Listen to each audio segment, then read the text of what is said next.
여러분, 돌 지난 아기가 시장 한복판에서 만두를 하나씩 계속 집어먹는 영상 혹시 보신 적 있으세요? 안녕하세요. 미국에서 온 클로이예요. 제가 며칠 전에 진짜 신기한 걸 봤어요. 이제 겨우 걸음마 뗀 미국 아기가 시장 한가운데 앉아서 낯선 만두를 한 입 베어 물더니 그대로 계속 손을 뻗는 영상이었거든요. 하나도 안 낯설어 하고 오히려 더 달라는 듯이 계속 집어 먹더라고요. 저는 이거 보고 진짜 놀랐잖아요. 왜냐면 미국에서 그 나이대 아기들은 새로운 음식 앞에서 보통 한참을 망설이거든요. 근데 댓글을 보니까 저만 놀란 게 아니었어요. 우리 애는 새로운 거 절대 안 먹는데 얘는 뭐야? 이거 보고 우리 애한테도 만두 시도해봤잖아. 이런 댓글이 수백 개씩 달려 있더라고요. 근데 이 가족이 진짜 반한 게 만두 하나가 아니었어요. 사실 이 모든 이야기의 시작은 만두보다 훨씬 전, 한국 도착 첫날 먹은 치킨 한 마리부터였거든요.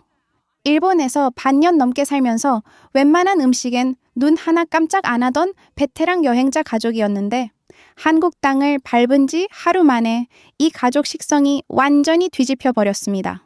치킨으로 시작해서 시장 만두까지. 이 가족은 한국에 있는 내내 계속 무장해제 당했다는 거예요. 요즘 미국 육아 커뮤니티에서는 한국 다녀오면 아기 입맛이 바뀐다는 말이 진짜 유행처럼 퍼지고 있고요. 새로운 음식에 거부감 없는 아이로 키우고 싶다는 부모들 사이에서 한식을 활용해보는 사례도 늘고 있대요. 도대체 한국에서 이 가족한테 무슨 일이 있었던 걸까요? 자, 오늘은 이 신기한 이야기를 처음부터 끝까지 제가 하나씩 다 풀어드릴게요. 준비되셨나요? 자, 여러분. 오늘 이야기의 주인공은 테일러 가족이에요.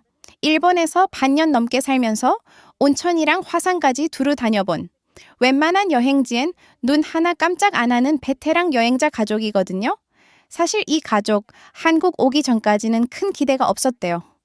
어차피 일본이랑 비슷한 아시아 나라겠지 이런 마음이었다는 거예요. 그도 그럴 게 반년 동안 일본 음식에 완전히 적응해서 웬만한 맛엔 놀라지도 않는 상태였거든요. 근데 인천공항에 내리자마자 그 생각이 딱 깨졌다고 해요. 공기부터 다르다는 거예요. 호텔에 짐도 채 풀기 전에 이미 정해놓은 게 하나 있었어요. 바로 첫 끼니로 양념치킨을 먹는 거였죠. 미국에서도 프라이드 치킨은 흔하고 일본에서도 가라아게 같은 튀김 요리는 실컷 먹어봤으니까 뭐 얼마나 다르겠어. 이런 마음이었대요. 근데 포장 온 치킨을 한 입 베어 무는 순간 아빠 표정이 완전히 달라졌다고 해요. 살짝 맵고 끈적하면서도 달콤한 그 소스 맛을 일본에서 반년을 살면서도 단 한 번도 못 느껴봤다는 거예요. 입술에 소스가 쫙 달라붙으니까 나 지금 립스틱 바른 것 같다면서 웃음이 빵 터지기도 했고요. 근데 진짜 반전은 어른들이 아니었어요. 그 매콤달콤한 치킨을 겨우 걸음마 뗀 막내까지 눈을 반짝이면서 계속 손을 뻗었다는 거예요. 미국에서는 그 나이대 아기한테 케첩 바른 감자튀김도 조심스럽게 주는데 이 아이는 양념 묻은 치킨을 오히려 더 달라고 보채더라는 거죠. 거기다 치킨 양을 보고도 다들 놀랐대요.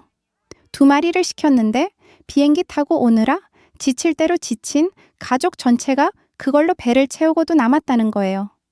일본에서는 이 정도 양이면 꽤 비싼 값을 치러야 했는데 한국에서는 그냥 동네 치킨집 기본 구성이었다는 사실에 또 한 번 놀랐다고 해요. 그리고 며칠 뒤 서울 야경을 보러 나선 이 가족이 문득 이런 얘기를 나눴대요. 일본이랑 한국이 이웃 나라니까 당연히 비슷할 거라 생각했는데 막상 와보니 음식부터 도시 풍경까지 완전히 다른 결이라는 거예요.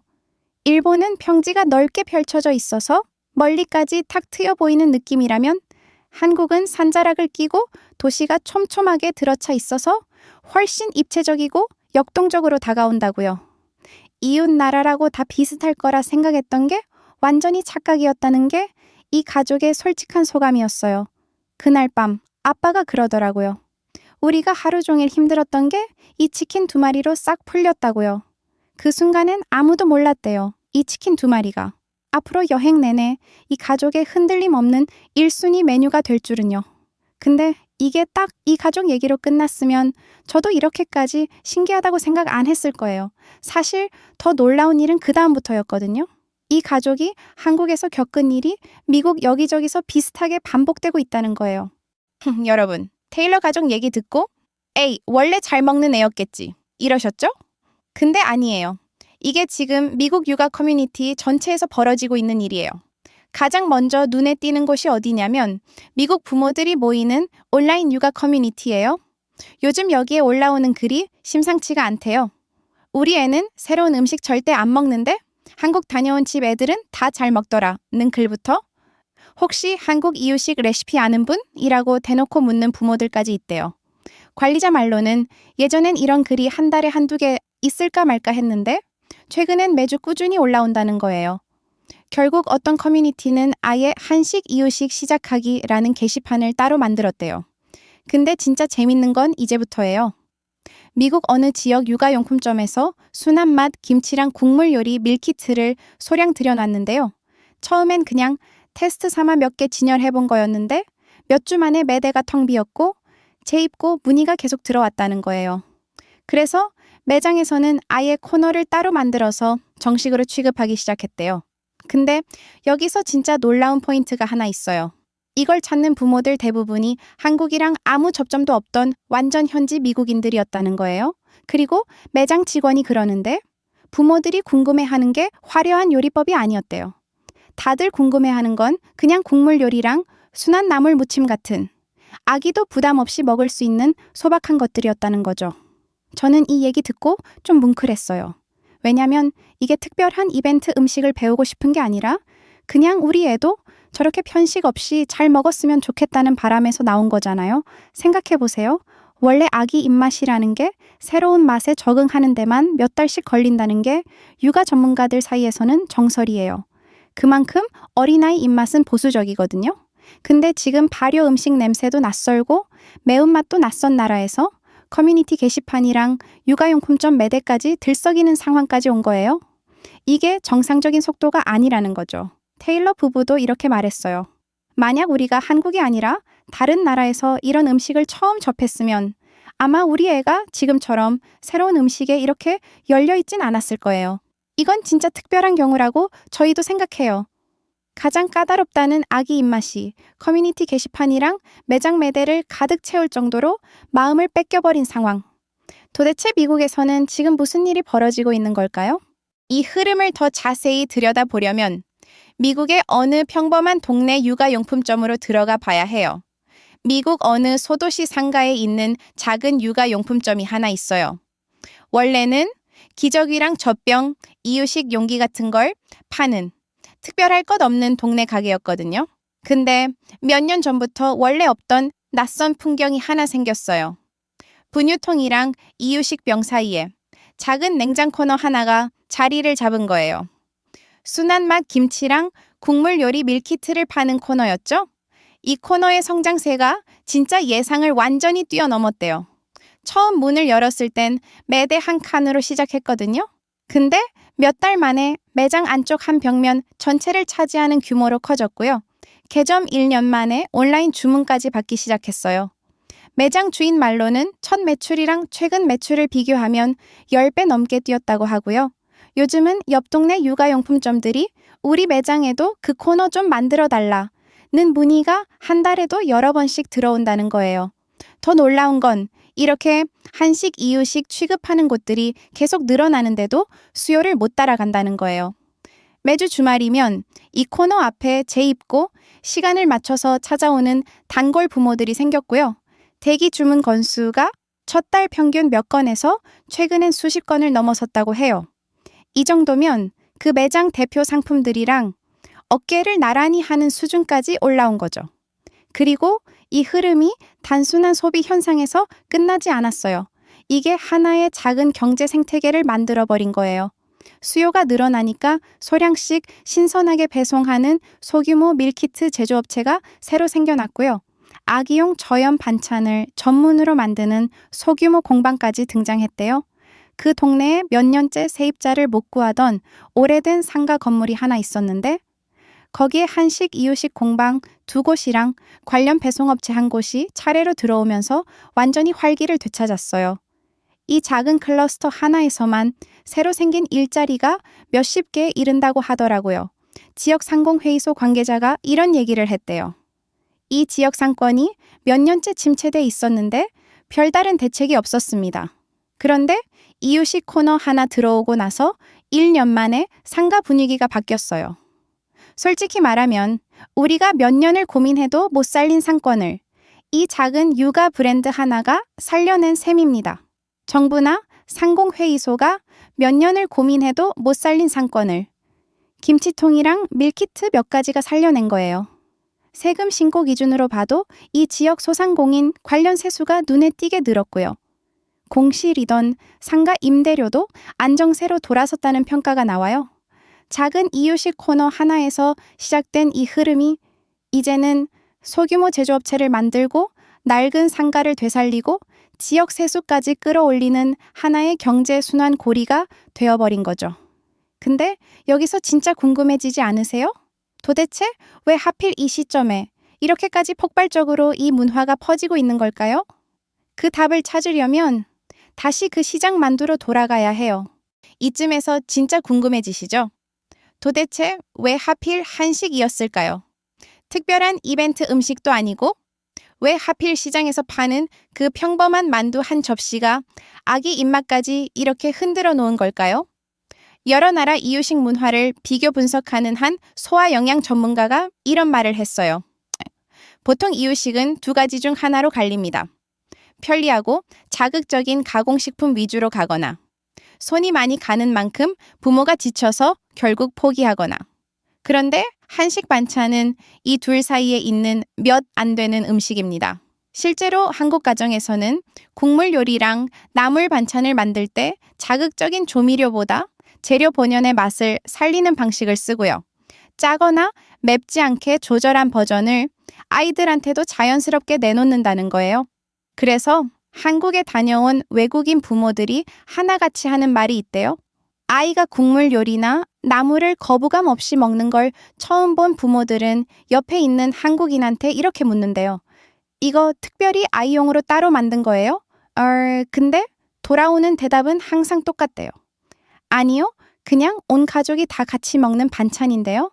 어른 음식이랑 아이 음식이 따로 나뉘지 않는다는 게 미국 기준으로는 신기한 일이거든요. 이제 이걸 미국이랑 비교해 볼게요.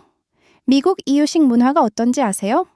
일단 시판 이유식 자체가 대부분 병에 든 피레나 가공식품 위주예요. 맛이 단조롭고 자극적인 향신료는 아예 배제된 경우가 많고요. 그래서 아이들이 어릴 때부터 익숙해지는 맛의 범위가 상당히 좁다는 게 문제예요. 그리고 어느 순간부터는 아이 전용 메뉴랑 어른 메뉴가 완전히 분리돼요. 아이는 나겟이나 파스타 같은 뻔한 메뉴만 먹고 어른이 먹는 음식은 아예 시도조차 안 해보고 넘어가는 경우가 흔하다는 거예요. 한 소화영양 전문가는 이 문제를 이렇게 설명했어요. 미각 형성기의 다양한 맛을 접하지 못하면 이후에도 새로운 음식을 거부하는 경향이 강해집니다. 그런데 부모 입장에서는 아이가 거부할까봐 미리 자극적이지 않은 메뉴만 주게 되고 그게 다시 편식으로 이어지는 악순환이 반복됩니다. 결국 문제인 걸 다들 알면서도 편의성이랑 시간 부족, 아이가 거부할까봐 두려운 마음, 이 세 가지 벽 앞에서 계속 다음 순번으로 밀려나고 있는 거죠. 근데 한식은 어때요? 애초에 어른 밥상이랑 아이 밥상이 나뉘어 있지 않고 짜거나 맵지 않게 조절한 국물 요리랑 나물 반찬이 자연스럽게 아이 몫으로도 올라가요. 아이가 어릴 때부터 다양한 맛을 접할 수밖에 없는 구조라는 거예요. 이 차이를 알고 나면 왜 미국 부모들이 그 평범한 만두 한 접시 영상에 이렇게까지 반응하는지 이해가 되시죠?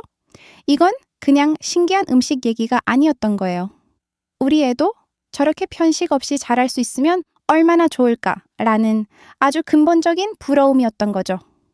그리고 이 부러움이 정점을 찍은 순간이 하나 있어요. 바로 어느 시장 골목에서 벌어진 이야기였습니다. 지금부터 하는 얘기가 진짜 이 모든 현상의 시작점이라고 할 수 있어요.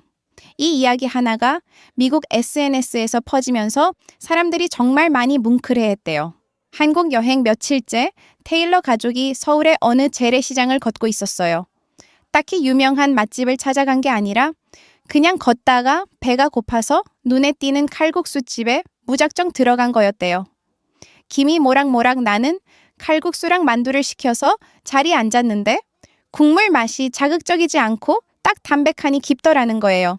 그리고 그 옆에 놓인 만두를 겨우 걸음맞댄 막내가 계속 손을 뻗어서 하나씩 집어먹기 시작했대요. 근데 여기서 진짜 반전이 있었어요. 밥을 다 먹고 나올 때쯤 가게 벽에 붙어 있는 낡은 포스터 하나를 발견했는데 자세히 보니까 그 가게 주인 아주머니가 세계적인 넷플릭스 다큐멘터리에 나왔던 바로 그 사람이었다는 거예요.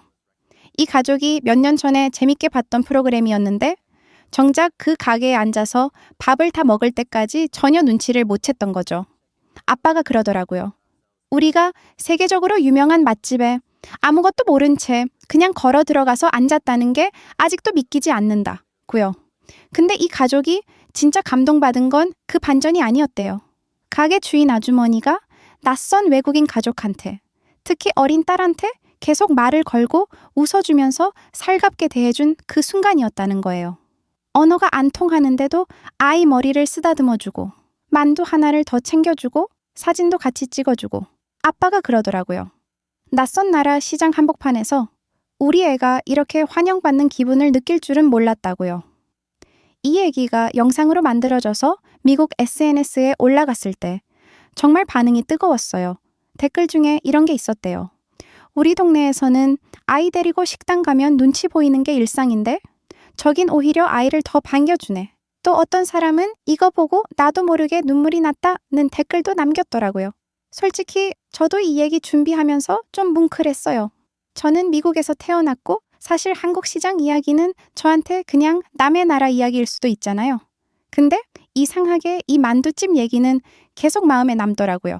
왜냐면 이게 그냥 만두가 맛있다는 얘기가 아니라 낯선 사람한테도 그리고 그 사람의 어린아이한테도 마음을 여는 태도에 대한 얘기였거든요. 그리고 이 감동이 SNS를 타고 퍼지면서 이제 진짜 재미있는 일이 벌어지기 시작해요. 사람들이 이걸 그냥 감동적인 이야기로만 남겨두지 않았다는 거예요. 이제는 직접 따라하기 시작한 거죠? 여러분, 이제부터가 진짜 재밌는 부분이에요. 감동만 받고 끝났으면 저도 이렇게까지 영상 안 만들었을 거예요. 근데 미국 부모들이 이걸 실제로 따라하기 시작했다니까요. 미국 SNS에서 요즘 퍼지고 있는 챌린지가 하나 있어요. 이름하여 새로운 음식 도전 챌린지. 방식은 진짜 단순해요.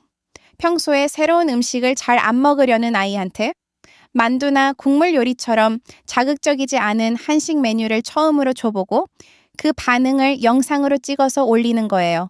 근데 이 챌린지 영상들 조회수가 심상치가 않아요. 어떤 영상은 며칠 만에 수십만 조회수를 찍었는데 다들 비슷한 장면이 나온대요. 평소에 새로운 음식 앞에서 입을 꾹 다물던 아이가 만두 한 입 먹더니 눈이 커지면서 계속 달라고 하는 장면이요. 그리고 진짜 재밌는 포인트가 있어요. 부모들이 하나같이 카메라 뒤에서 놀란 목소리로 얘가 원래 이런 애가 아닌데? 라고 중얼거린다는 거예요. 이렇게 아이들이 만두나 국물 요리를 먹는 영상이 SNS를 뒤덮으면서 육아 인플루언서들 사이에서도 이게 하나의 흐름이 됐어요. 한 인플루언서가 올린 영상에 이런 글이 달려 있었대요. 나는 이 아이 편식 극복 시리즈 보려고 매주 이 계정 들어온다. 원래 우리 애도 편식이 심해서 매번 스트레스였는데 이 영상 보고 처음으로 국물 요리를 시도해봤더니 진짜 잘 먹더라.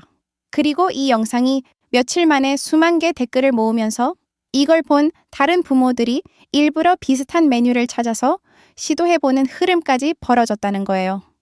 여기서 더 웃긴 게 뭔지 아세요?